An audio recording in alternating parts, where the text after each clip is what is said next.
Hem, Bonjour à tous.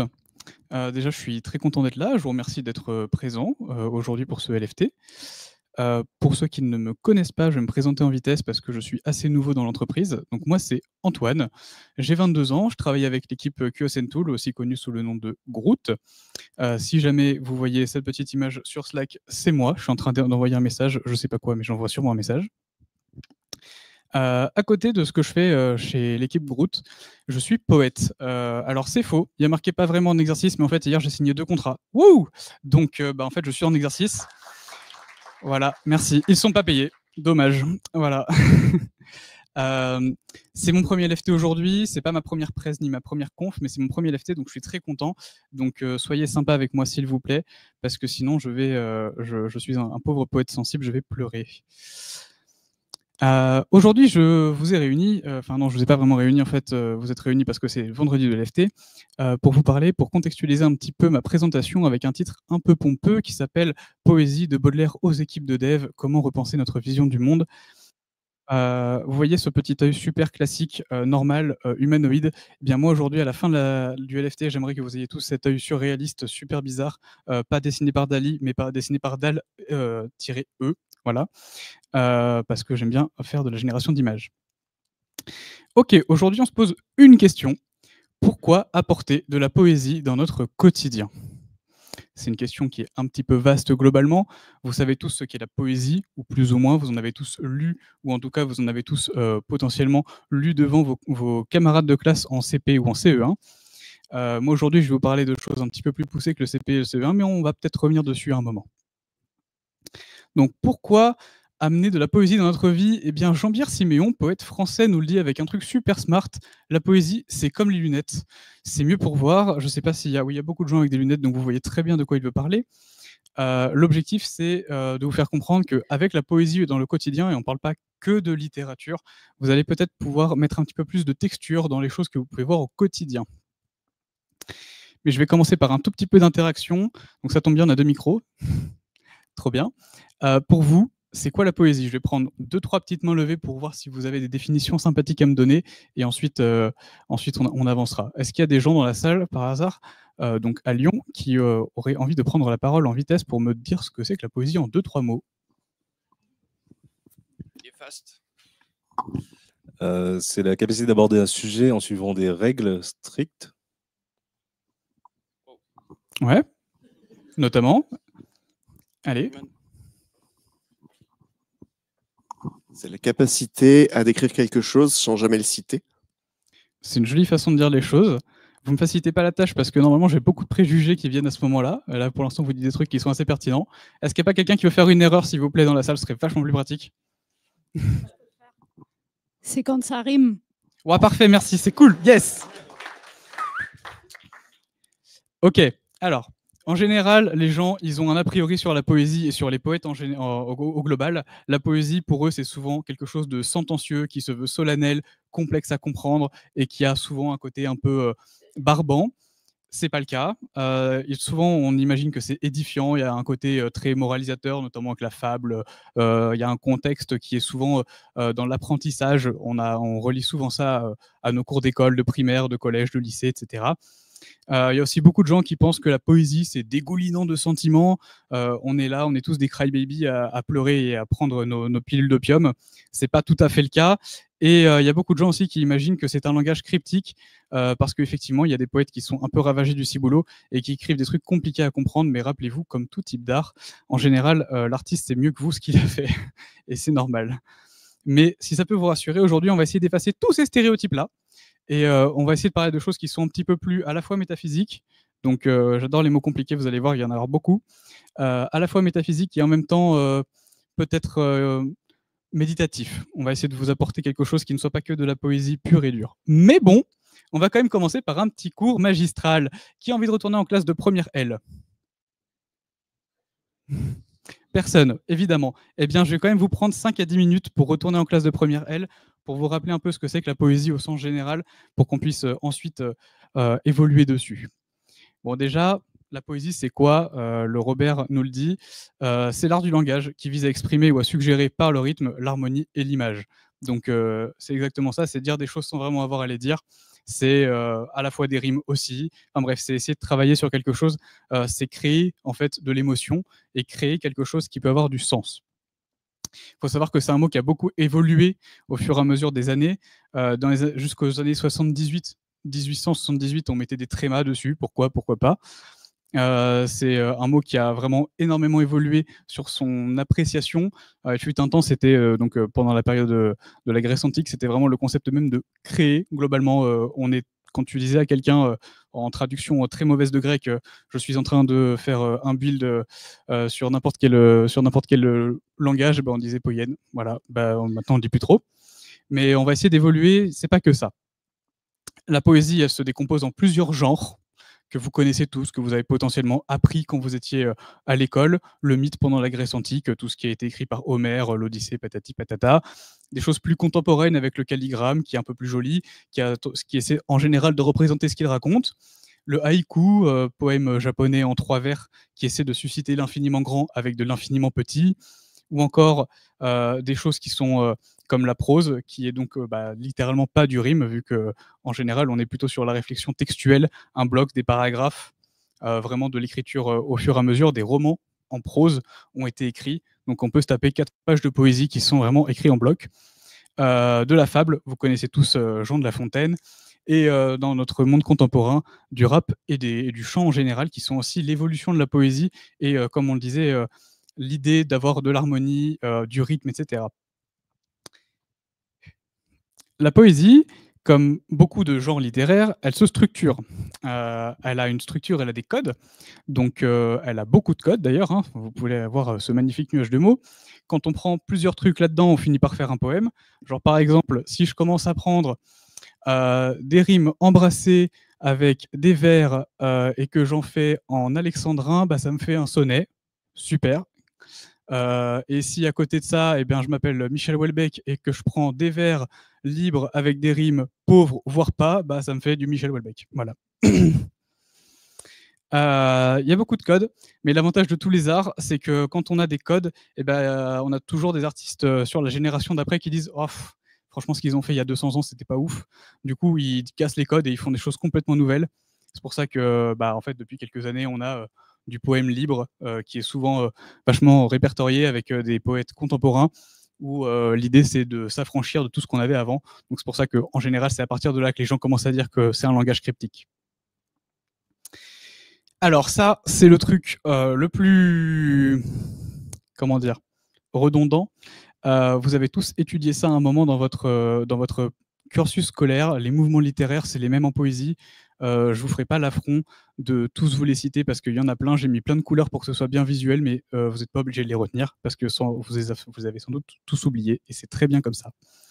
En revanche, il y a quand même des choses. En général, la poésie de notre temps, celle qu'on a tendance à, celle dont on se souvient, c'est la poésie de Baudelaire, c'est la poésie de Rimbaud, c'est en fait le 19e siècle, le romantisme essentiellement, ce qui donne cette image du poète un peu torturé avec sa mèche sur le côté, en grand dandy avec sa pipe. Mais bon, je vous rassure, ça a beaucoup évolué. Comme vous pouvez le voir, je n'ai pas de mèche, je n'ai pas de pipe et je n'ai pas de super fauteuil dans lequel m'asseoir. Donc évidemment, on vit avec les années qu'on a. Bravo à vous! Vous avez survécu à la partie cours magistrale, on peut avancer, c'est cool. Et pour avancer, écoutez, maintenant que je vous ai parlé de poésie au sens strict du terme, on va faire un point ego trip. Voilà, je vais vous parler de moi. Ça vous va? Super. Donc, toute la suite de la présentation, je vais essayer de vous expliquer ce que c'est que la poésie selon moi, et surtout, comment on fait pour l'apporter dans son quotidien. Mais si je vous fais que ça, vous n'allez pas forcément comprendre pourquoi je vous en parle. Donc, je vais essayer de vous contextualiser pourquoi moi, je la vois comme ça. Quand j'avais 6 ans, on commence à revenir loin, hein, j'en ai 22 maintenant, j'ai fait une pièce de théâtre. Ouais, alors, je suis très jeune pour beaucoup ici, mais quand même. J'ai fait une pièce de théâtre en CE1 qui s'appelait Le Chat Poète, dans lequel je jouais le chat poète, ce qui est assez représentatif de moi maintenant, c'est-à-dire paresseux et créatif. Et globalement, je suis tombé amoureux d'une fille qui jouait avec moi et qui, en fait, m'a montré par le biais de ce qu'elle écrivait que, au-delà du monde qu'on a au visible, en fait, on peut exprimer des choses tellement plus profondes avec des mots on peut tellement comprendre tout ce qui nous entoure et prendre possession de tout ce qui est dans l'existant, juste avec des putains de mots. Voilà. Et donc, depuis ce jour-là, j'écris de la poésie, c'est-à-dire absolument tous les jours, et j'essaie de comprendre pourquoi le monde qui m'entoure prend tel ou tel virage, pourquoi les choses qui sont d'une telle ou telle façon, eh bien, en fait, m'apparaissent peut-être avec d'autres couleurs, d'autres sonorités. Bref, en gros, la poésie, pour moi, c'est un petit peu ma façon de vivre en général. Bien, alors comme on a pu le voir un tout petit peu plus tôt, la poésie, c'est pas tous les trucs que je vous ai montrés tout à l'heure, c'est-à-dire que c'est pas sentencieux, dégoulinant de sentiments, etc. En revanche, c'est un super instrument de savoir.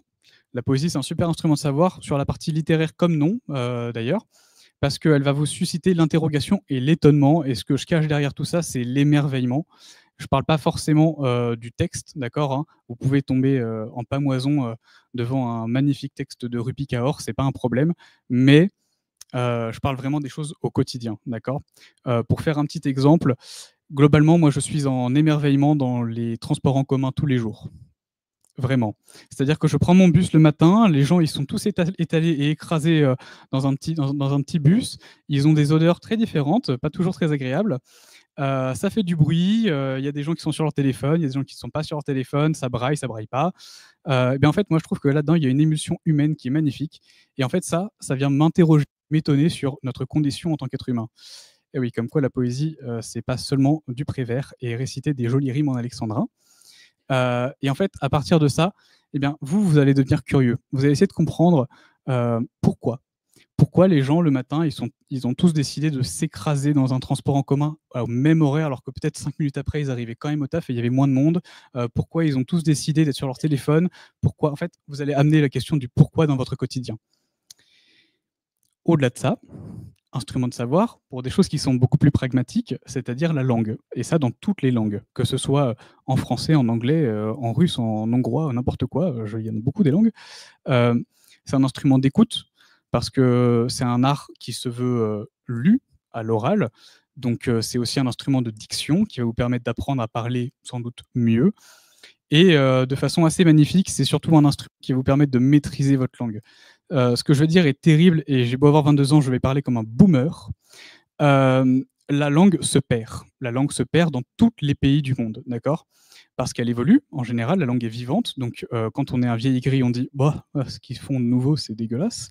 Mais la langue se perd dans le sens où, en général, grâce à notre système de concentration qui devient de plus en plus bas, grâce à ce magnifique outil qu'on a tous dans la poche, là, eh bien, grâce à ça, on finit par faire des abréviations toutes crado, on fait plus attention à ce qu'on écrit dans les SMS. Je suis sûr que toutes les langues latines ont perdu au moins 20 ou 30% de leur capacité. Et ça explique d'ailleurs pourquoi beaucoup d'organismes comme les entreprises ou les associations, les écoles, payent des trucs comme le projet Voltaire pour que leurs employés et leurs écoliers soient meilleurs en fait en langue. Donc ça vous permet de beaucoup mieux travailler votre façon d'appréhender votre langage. Et le langage, il faut quand même le rappeler, hein, c'est le propre de l'être humain, d'accord? C'est grâce au langage qu'on finit par communiquer entre nous et qu'on est l'animal le plus évolué dans le monde. Donc quand même, ce serait dommage qu'on revienne au stade d'une huître. La poésie, c'est un état de conscience. Je vous cite Georges Perros, un autre poète français. Le plus beau poème du monde ne sera jamais qu'un pâle reflet de ce qu'est la poésie, une manière d'être, d'habiter et de s'habiter. Je ne sais pas si ici, il y a des gens qui font de la méditation. Un peu. Ou pas du tout. Vous n'êtes pas obligé de le... Voilà, merci Magali. Globalement, il y a des stades en méditation qui vous permettent de prendre conscience de qui vous êtes, d'accord, mais c'est-à-dire de vous ancrer dans le présent, notamment avec des exercices de respiration. C'est ce qu'on appelle la pleine conscience. Donc là, on parle vraiment de choses qui sont peut-être un peu spirituelles pour certains et qui peuvent paraître un peu bizarres. Mais en fait, cette notion d'interrogation, de questionnement du pourquoi, eh bien en fait, comme elle vous met face à vous-même, vous avez aussi conscience de qui vous êtes par rapport aux autres. Ça vous permet de vous positionner. En fait, c'est un positionnement social, c'est un positionnement dans l'existentiel. Ouais, alors je vous ai dit, à la base, quand il y a marqué poésie, les gens ils imaginent que je parle essentiellement de jolis textes, mais en général, non, pas trop, voire pas du tout. Donc c'est un état de conscience, ça vous amène à un certain niveau de degré de réflexion globalement. C'est une façon de s'autopsier. Ça vous permet de vous autoriser à admettre que la poésie, ce n'est pas qu'un genre littéraire, c'est aussi une way of life. Voilà. Je vais évoluer un petit peu, c'est que comme vous amenez le pourquoi, vous amenez aussi un questionnement sur le monde. Alors, c'est un peu le plus intello-gaucho que j'ai fait, mais voilà. Globalement, comme je vous l'ai dit, il faut essayer d'imaginer que la poésie, ce n'est pas seulement et uniquement un genre littéraire, d'accord? Globalement, vous êtes là pour vous questionner sur les choses qui vous entourent. Elle vous amène quelque chose que les gens n'ont pas, la prise de recul. C'est magnifique d'avoir une prise de recul parce que ça vous permet d'être toujours un cran en avant sur les gens. C'est un truc que je comprends pas, ça s'appelle prise de recul, mais vous êtes en avant sur les gens. Ça, c'est un truc dans la langue française que j'ai pas encore compris, mais c'est pas grave. Mais en fait, globalement, moi j'ai beaucoup d'animosité pour les cours de français qu'on a pu avoir en classe. Parce qu'en général, tout ce qu'on essaie de nous apprendre, c'est à décortiquer un auteur. On essaie de vous apprendre à décortiquer un être humain que les gens ne comprennent pas. Il est mort il y a 300 ans, personne ne sait ce qu'il a voulu dire. On ne sait pas pourquoi c'est beau, on ne sait pas pourquoi ça fonctionne. Eh bien, en fait, vous, avec votre questionnement sur le monde, vous comprenez ces choses-là. Donc ne tombez pas dans le piège des cours de français d'essayer d'imaginer que tout ce qui est autour de vous est beau. Et d'ailleurs, tout n'est pas beau. La poésie, comme je vous l'ai dit, on essaie souvent de le rattacher à cette période romantique du 19e siècle, avec des grands romantiques qui sont vraiment là pour être des gros dragueurs à fond, et ça marche très bien d'ailleurs, la poésie pour draguer, si jamais, mais c'est pas la question. Et en général, on a tendance à imaginer que la poésie, tout est rose, tout est beau, tout est rose, ça ressemble à ça, voilà, c'est trop beau, super, regardez, ouah, Paris est tout rose, magnifique, c'est la même couleur que l'eau de la Seine, super. Mais c'est pas vraiment ça, en réalité, ça ressemble plutôt à ça. C'est pas forcément très positif, d'accord? En réalité, ce que je viens vous apporter aujourd'hui comme point de vue, c'est pas forcément quelque chose qui est, comment dire, qui va améliorer votre vie au quotidien. Je ne suis pas, comment dire, je ne suis pas là pour faire du développement personnel, mais c'est plus que ça va vous apporter un éclairage sur ce qui vous entoure. Cette vision de chaque chose a un sens, chaque chose a une raison d'être ancrée quelque part, qui va vous permettre, vous, d'arriver sur ce constat-là, qui est un peu moins sympathique, enfin, sauf la partie artistique sur le côté, mais l'autre côté est un peu moins sympathique. C'est-à-dire que, à force de vous poser des questions et de dormir 2 heures par nuit, à peu près, vous allez manifester des inquiétudes face au monde. Et en fait, vous allez vous rendre compte que la poésie, ça a à la fois beaucoup de positifs, parce que ça vous permet de prendre du recul, beaucoup de négatifs sur votre santé mentale aussi, parce que du coup, vous vous questionnez. Vous essayez de comprendre pourquoi ces choses qui vous inspirent au quotidien, elles sont aussi néfastes, pourquoi le monde il tourne aussi mal, alors que vous, tout ce que vous arrivez à voir autour de vous, c'est que la poésie. C'est que des choses où vous arrivez à comprendre pourquoi elles sont là, mais juste vous ne comprenez pas pourquoi le système dans lequel elles s'imbriquent n'a aucun sens. Bref, ça c'est peut-être des choses qui globalement s'apprennent au fur et à mesure d'expérimenter cette vision des choses. Et je suis désolé, hein, toute la présentation, je ne pourrais pas vous montrer comment ça marche, parce que c'est très intrinsèque à chaque personne. Mais essayez d'ouvrir votre regard sur l'existant. N'essayez pas de vous baser sur ce qui va se passer demain, sur l'anticipation. Essayez vraiment de de vous ancrer dans le présent, et vous comprendrez ce que c'est que de voir les choses de façon poétique. Bon, évidemment, au-delà de ça, la poésie, c'est une expérience sensible, en tout cas à mes yeux, en tant que personne, alors c'est pas un diagnostic parce que ça n'existe pas le diagnostic hypersensible, mais en tant que personne hypersensible, je peux vous dire que les choses qui sont autour de moi, je les ressens de façon radicale, hein. Je me suis auto-cité, c'est super parce que, comme je vous l'ai dit, il y a quand même une partie qui s'appelle point ego trip, hein. Donc voilà. C'est une expérience sensible au quotidien. Vous êtes là pour ressentir les choses. Vous n'êtes pas des robots. En général, l'être humain n'est pas un robot, pas encore, même si ChatGPT essaie de nous le faire comprendre. Mais l'idée, c'est que vous n'êtes pas dans un épanchement sentimental des choses pour essayer de comprendre pourquoi la poésie dans votre quotidien vous apporte quelque chose. Vous êtes là pour ressentir les choses. C'est-à-dire que cette réflexion que vous avez, la prise de recul que vous avez, elle n'émane pas de nulle part. Et je suis désolé pour René Descartes. Je pense donc je suis, mais je ressens donc je suis aussi. Donc, une expérience sensible essentiellement, mais pas que. D'ailleurs, je vous l'exprime un petit peu différemment. Ça s'explique même dans la langue française, tout simplement. L'émotion, en tant que telle, elle vient du latin émovere, donc s'ébranler, quelque chose qui bouge et qui s'écrase au fond de vous, et qui vient de la même étymologie que le mot émeute. Donc globalement, il y a quand même un état de détresse, de sensibilité, quelque chose au fond de vous qui vient se relier à la poésie que vous comprenez au quotidien. C'est pour ça que quand je vous dis que la vie n'est pas toute rose, la vie n'est vraiment pas toute rose. même si vous pouvez aussi voir des choses plus jolies, hein, comme ça exacerbe plein de choses. Je vais vous faire un petit exemple assez simple de choses du quotidien.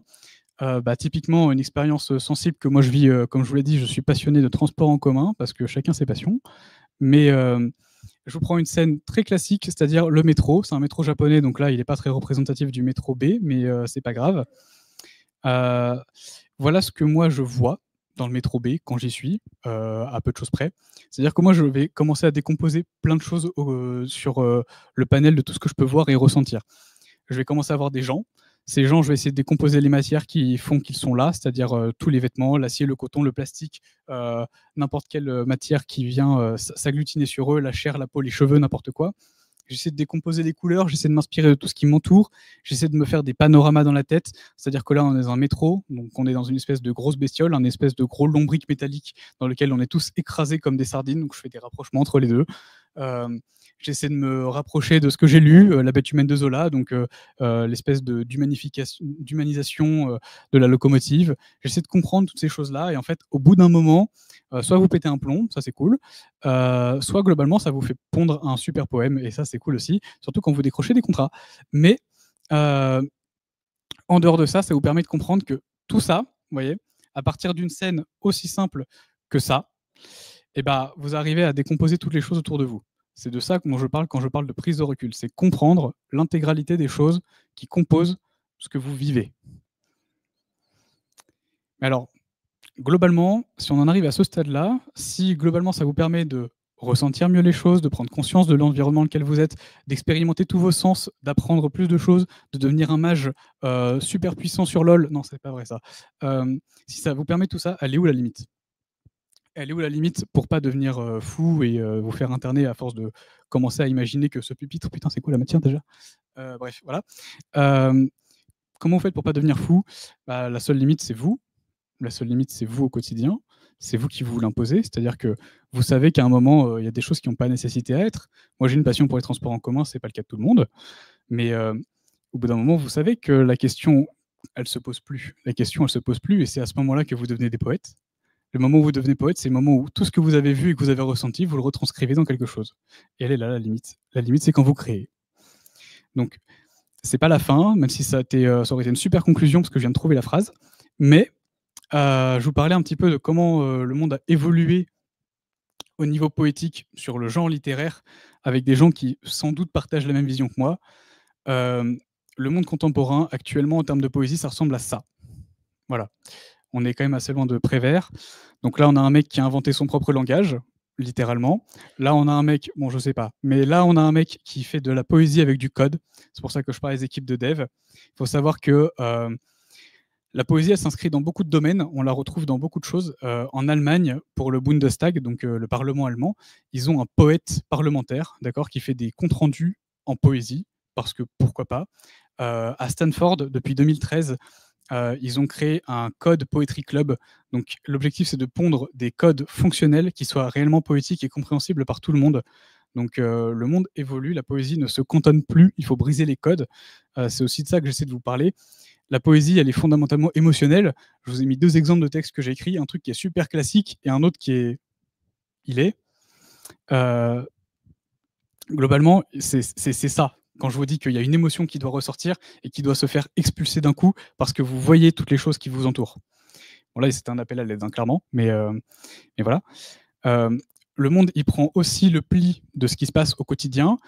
Par exemple, Cos Jelly, qui est du coup pas vraiment auteur de ce bouquin, il a demandé à une IA d'écrire un recueil complet de poésie qui est plutôt pas dégueu en plus. Donc l'IA, elle se plie au monde contemporain. L'IA, elle prend de la place aussi sur la scène publique. Par exemple, à Paris, beaucoup de choses qui se passent à Paris globalement. On a une scène émergente qui a été créée, qui s'appelle le Poetry Club, avec des auteurs qui ne viennent que d'Instagram. Il n'y a aucun auteur publié. Pareil, du côté toujours de Paris, on a un des chanteurs du groupe Feu Chatterton, pour ceux qui connaissent le groupe, qui a ouvert un local, littéralement, où tu viens, tu payes je sais pas combien, et on te pond un poème minute. C'est-à-dire que le mec en face de vous, il prend 5 minutes et il vous pond un poème, et voilà. Tu as un fragment de l'instant que tu viens de vivre. Donc la poésie, elle prend de plus en plus de place dans le monde dans lequel on est. Et au-delà de prendre de plus en plus de place dans le monde dans lequel on est, elle s'inscrit dans le réel. Et c'est ça que j'essaie de vous montrer, c'est que apporter de la poésie dans votre quotidien, ça vous permet de vous inscrire dans le réel.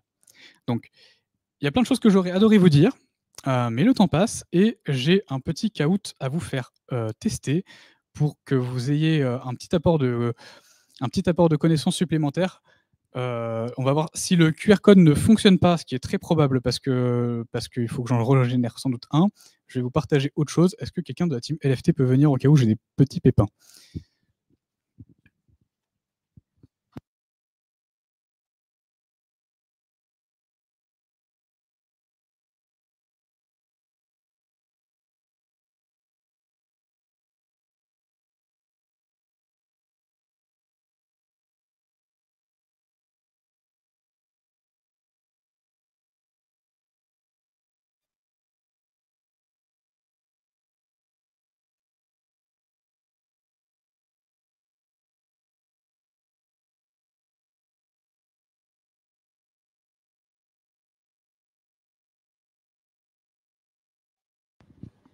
Ça devrait mieux marcher comme ça.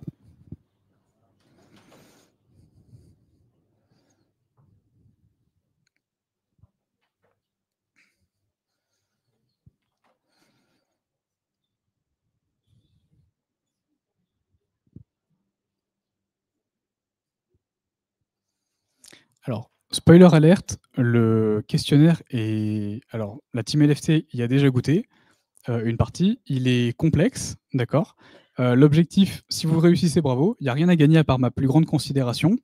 Mais si vous ne trouvez pas, l'intérêt, c'est que derrière, je vais venir essayer de vous expliquer un petit peu pourquoi j'ai décidé de mettre ces questions-là. Donc, je vais encore attendre 1 ou 2 minutes pour voir, parce que je vois qu'il y a toujours plein de gens qui débarquent.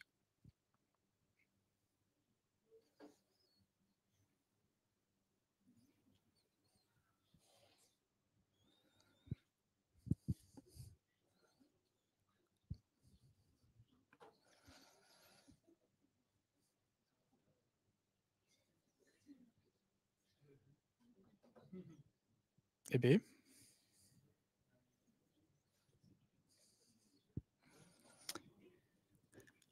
Allez, on dit qu'il y a 43, donc dans littéralement 1 minute, je commence, parce que ça se remplit quand même pas mal.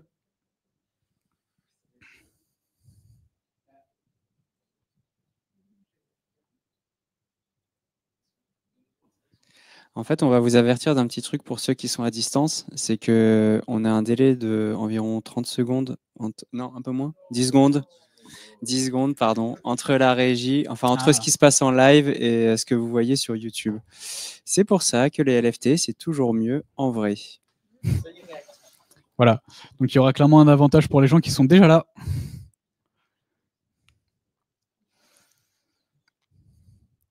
Est-ce que, à défaut, pour les gens qui sont déjà privilégiés, comme ça je fais un truc très très privilégié, est-ce que tout le monde a eu le temps d'y accéder? Ok. Juste une petite question de précision, tu as un timer sur ton Kahoot? Normalement, chaque question est timée, ouais. Ah, ceux qui sont à distance, ils vont un petit peu galérer du coup. Ouais. Ah, ils vont beaucoup galérer. Ça va être. Alors pour ceux à distance, en fait, vous avez un challenge hardcore. Voilà, il faut répondre super vite. Voilà. Donc si vous voulez platiner, je pense qu'on pourra vous offrir un petit trophée si vous platinez le truc. Mais voilà.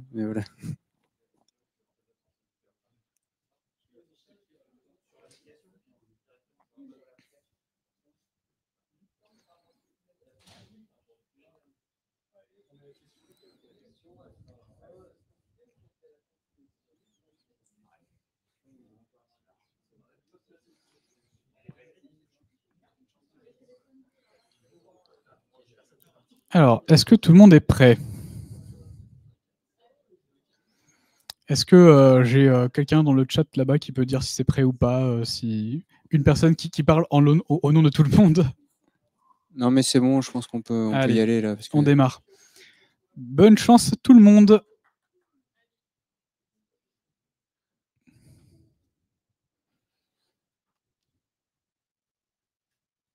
Je vous épargne la musique de Kahoot.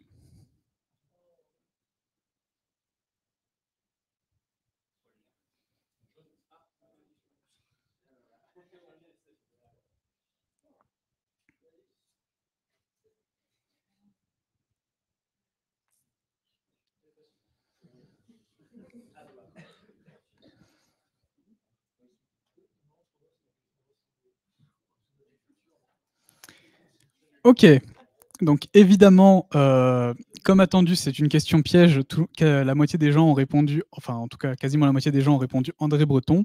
André Breton est effectivement le leader du mouvement surréaliste pendant la période du XXe siècle, mais c'est effectivement Guillaume Apollinaire qui a utilisé le terme en premier, qui s'en est servi en premier, qui l'a démocratisé. Voilà. Je vous ai dit, il est très compliqué, il n'y a que des questions pièges.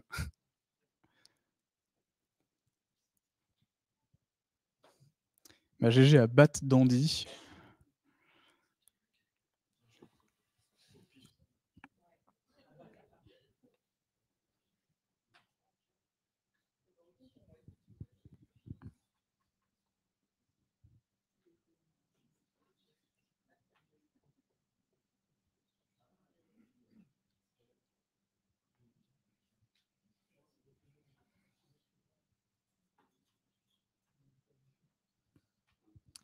Et effectivement, c'est faux. Le sushi n'est pas japonais, le ramen n'est pas japonais, le tempura non plus. Mais par contre, le haïku, c'est bien japonais. C'est né dans les années 1600 au Japon.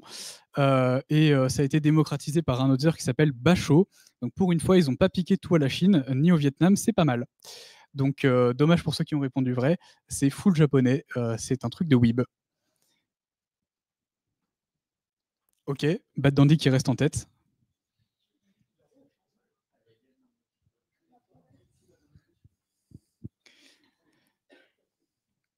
Alors bonne chance pour les questions curseurs qui sont...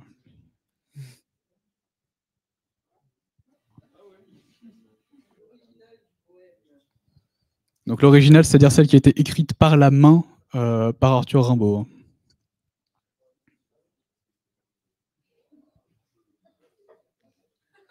Je vous avais dit que c'était compliqué.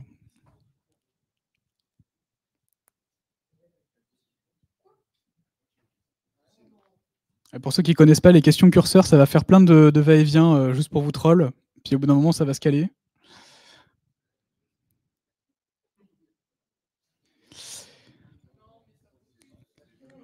Voilà. Alors, à ce jour, l'éternité d'Arthur Rimbaud, c'est le poème vendu le plus cher à l'unité, c'est-à-dire juste un bout de papier qui vaut 540 000 €. Vous allez voir après qu'il y a une question qui vous parle du marché de la poésie. C'est un petit contre-pied, c'est-à-dire que oui, effectivement, ça peut se vendre très cher dans un marché qui vaut rien. Voilà. Donc, comme quoi, il y a des gens qui sont prêts à claquer un demi-million pour avoir un truc encadré très vieux et sûrement froissé. Cool. Ah, c'est la dégringolade. Tout le top a changé.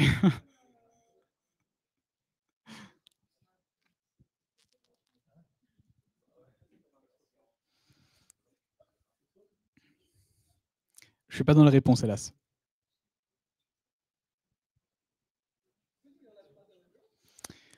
Qui a écrit « Chaque jour est une peine vaine sous l'astre brillant, on muselle les rêveries depuis bien longtemps ».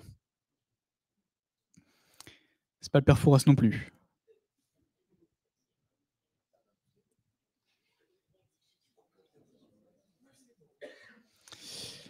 Alors, effectivement, c'est Gaël Faye, donc, qui est un chanteur belge qui est considéré comme étant plus poète que chanteur en réalité. Ce que je voulais vous montrer, donc, c'était essentiellement le monde de la poésie a évolué. Donc, quand j'en parlais tout à l'heure, la chanson, c'est considéré comme étant la poésie contemporaine. Il suffit de voir ces magnifiques vers qui sont plutôt bien écrits. Ça aurait pu être écrit par Damso, en vrai, pourquoi pas. Sacha Dubourg-Palette, je pense qu'à 10 ans, il n'a pas cette maturité d'esprit, mais c'est pas grave. Et non, hélas, c'est pas Paul Verlaine non plus. C'est vrai. C'est vrai, c'est une erreur de ma part. Bon, après, ça change pas la réponse.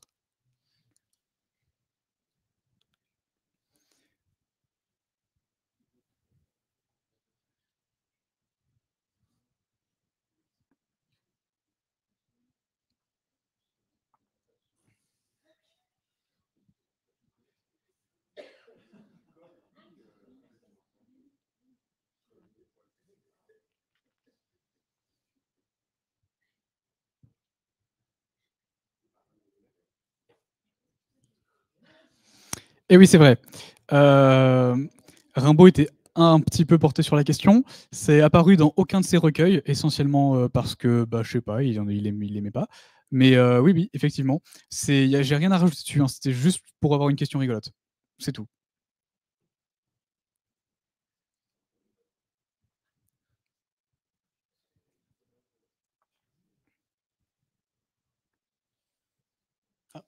Alors normalement c'est une réponse multiple, mais il n'y a qu'une seule bonne réponse, comme ça je vous le dis, et une petite erreur de ma part.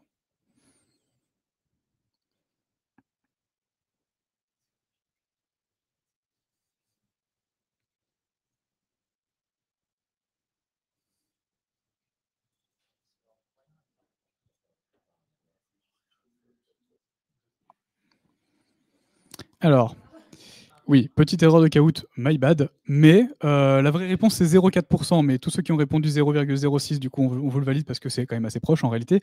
Faut savoir qu'en France, en 2023, le marché de la poésie, ça représente 0,4% des ventes en librairie, ce qui est ridicule, voilà. Pourquoi un si petit chiffre? Eh bien, tout simplement parce que personne n'achète de la poésie et qu'il n'y a rien qui paraît. Pourquoi aussi? Parce que comme ce sont souvent des petits recueils, des petits trucs, ça vaut pas trop le coup pour les éditeurs de les imprimer. Et en général, comme ça se vend pas très cher, ils ont beaucoup de mal à en tirer des sous. Au-delà de ça, comme le marché vraiment, plus le temps passe, plus ça fait un cercle vicieux, donc plus c'est difficile de se faire éditer, ou alors on se fait auto-éditer.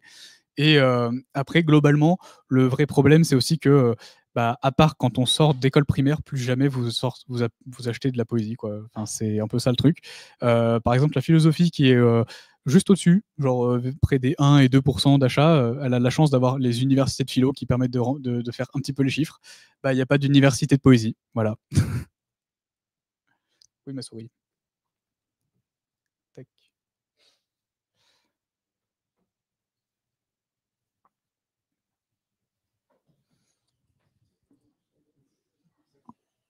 Attention, c'est le curseur qui va encore faire changer le podium.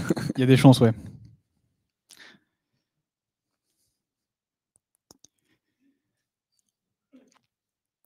Alors, je vous mets pas une poète indo-canadienne pour rien, c'est parce que c'est c'est même sûrement la poète qui se fait le plus de fric dans le monde actuellement.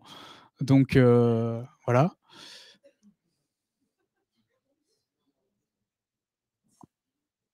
En plus, t'es pas gentil parce que tu as rehaussé l'échelle par rapport à quand on a fait le Kahoot avec la team LFT. Puis en plus les questions ont un peu changé aussi, mais oui, oui. 4,4 millions d'abonnés, c'est quand même plutôt pas mal pour quelqu'un qui fait de la poésie. Alors la question étant, c'est que maintenant elle fait de la poésie, elle est devenue influenceuse à côté de ça. Voilà, la vraie question c'est est-ce qu'on peut arriver à avoir de la fame et sans être influenceur sur les réseaux actuellement? Je suis pas sûr. En revanche, la poésie est très difficile d'accès par la librairie. Évidemment, il y a toujours un rayon poésie avec des nouvelles sorties, mais Instagram est un vrai vivier de poètes si vous en cherchez. J'ai quelques petites recos à la toute fin du LFT. Si vraiment vous avez une passion ou un intérêt, il y a beaucoup de personnes à suivre sur Instagram qui font du travail très intéressant. Rupicaor, elle édite parce qu'elle est pétée de thunes et tout va bien pour elle, mais c'est pas le cas de tout le monde. Voilà. Donc si jamais Instagram est un très très bon nid à poésie. Donc on va voir la tronche du classement qui a dû pas être tant bouleversé. Mais qui est Gautrionant? Quelqu'un à distance, visiblement. On va le dénoncer, on va le chercher, on va le trouver.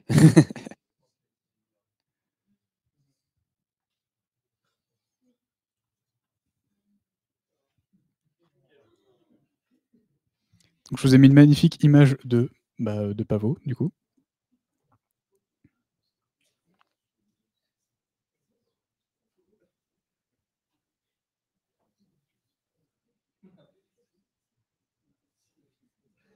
Donc c'est faux, hein, évidemment. Même si parfois les poètes écrivent n'importe quoi, c'est la même chose que que l'industrie de la musique. Il fut un temps où globalement, effectivement, la création se faisait souvent sous effet. Ça a quand même beaucoup évolué. Je vous rassure que les gens qui sont, je ne viens pas droguer au travail, heureusement. Mais non. En fait, globalement, il y a vraiment un sens à cette question. Bon. Le premier sens, c'est que le monde évolue, on arrive très bien à créer sans être complètement dégénéré du cerveau. Et surtout, la poésie a beaucoup évolué. Avant, c'était un travail, c'était vraiment une représentation. Il y avait des gens qui vivaient de ça et ils en vivaient très mal. Il suffit de voir comment a fini Rimbaud, vendeur d'armes. Enfin bon, ça va pas du tout, quoi. Mais maintenant, y a très peu de gens qui en vivent réellement, et ceux qui n'en vivent pas réellement, ils le vivent comme une passion à côté. Ils n'ont pas besoin de pondre des textes toutes les 2 secondes et d'être complètement défoncés pour arriver à sortir quelque chose de pertinent. Ils peuvent prendre leur temps. Ça a quand même un peu changé. Le marché a évolué et surtout les gens ont évolué. Donc non, désolé, nous ne sommes pas complètement dézingués à l'opium.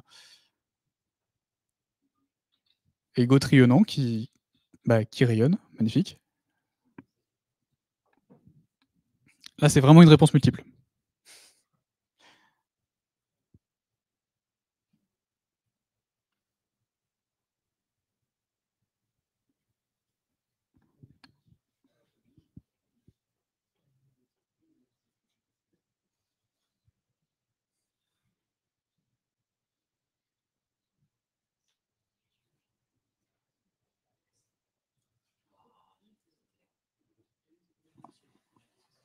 Ok, alors effectivement, à part un rétro-planning qui n'a rien de poétique parce que c'est un tableur Excel et tout le monde s'en fout, le reste, c'est effectivement de la poésie.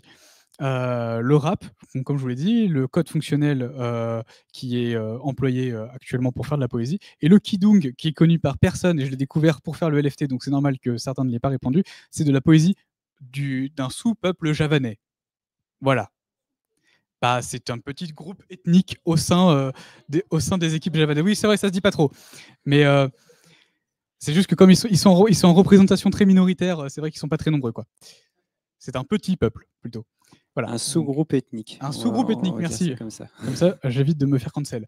Voilà, donc globalement, à part le rétro-panique, toutes les réponses étaient justes. Bah, je commence à plus y croire, là. Gauthier, non, c'est pas normal. Hein.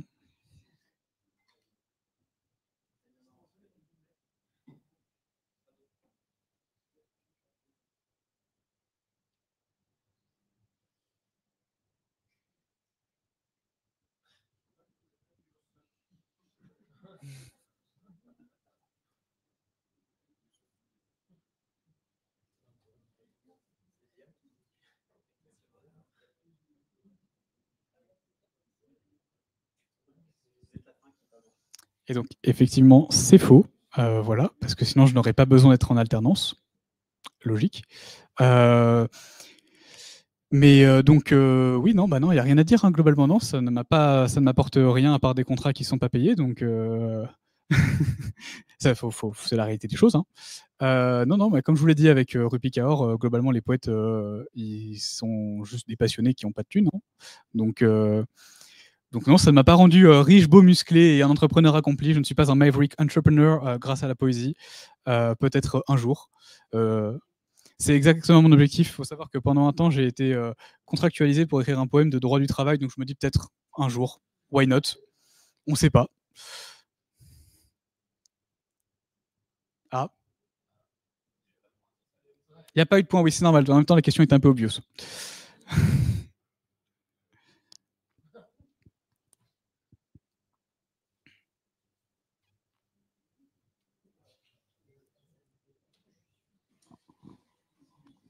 Pour ceux qui ne sont pas au courant, le Printemps des Poètes est un organisme qui organise tous les ans une thématique de poésie sur laquelle s'opèrent des pièces de théâtre, des conférences et autres lectures au sein de la France et de tous les pays francophones. Donc cette année, le thème, c'est la poésie volcanique. Ça veut tout et rien dire, honnêtement. Il y a 2 ans, non 3 ans, c'était le thème l'éphémère.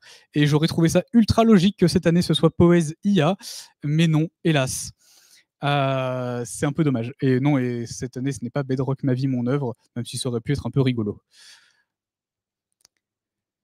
Bon alors, du coup, Gauthier rayonnant a sûrement fini tout en haut. Est-ce que Coq-Gray dans la salle? Dommage. Ça sent la magouille, ce podium, quand même. Un hein. peu, ouais. Est-ce qu'on a Crabe rapide au moins ici? Personne. Comment ça, ils ont été handicapés en distance et ils ont réussi quand même à gagner? C'est fou.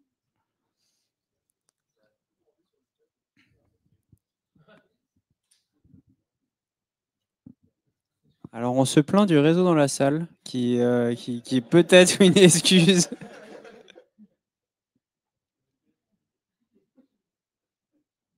Alors attendez, je vais juste me glisser dessus.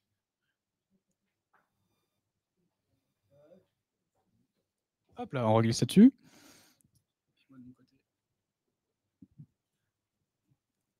Donc bravo pour le caout, vous avez survécu. J'espère que les petites anecdotes vous ont permis d'apprendre un peu plus de trucs sur le milieu. Globalement, alors s'il veut bien récupérer, voilà. J'ai quelques petites recommandations pour ceux qui auraient envie de lire de la poésie, de s'y mettre ou d'approfondir leur lecture en général.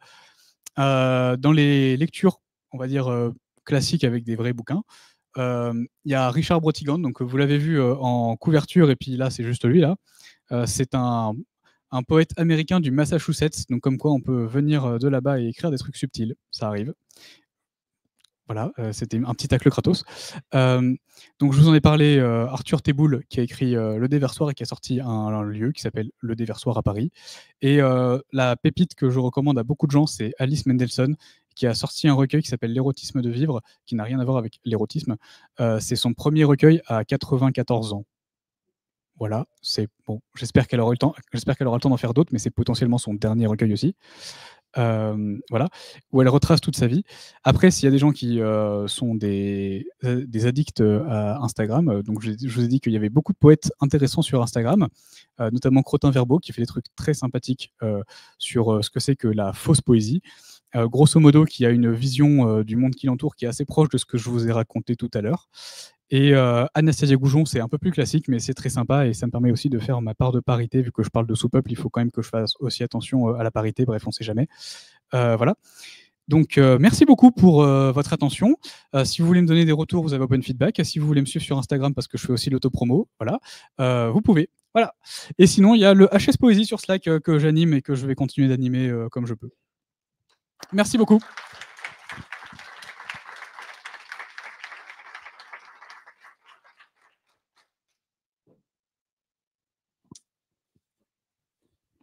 Du coup, moi j'avais une question rapide, après on prendra les questions dans la salle, mais pour commencer, donc tu avais dit que Instagram était un lieu magnifique pour les poètes. Enfin, je ne sais pas si c'est un lieu magnifique pour les poètes, mais en tout cas, on pouvait trouver de la poésie sur Instagram. Ouais.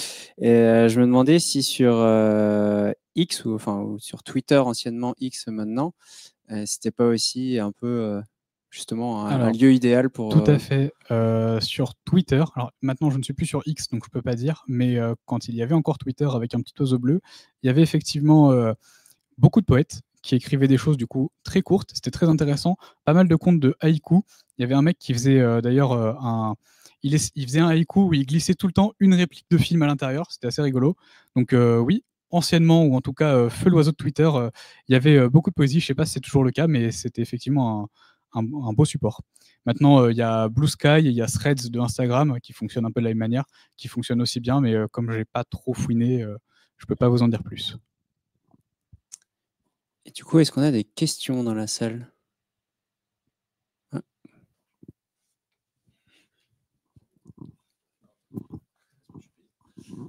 Merci pour cette conférence qui sort un peu de ce qu'on a l'habitude de voir.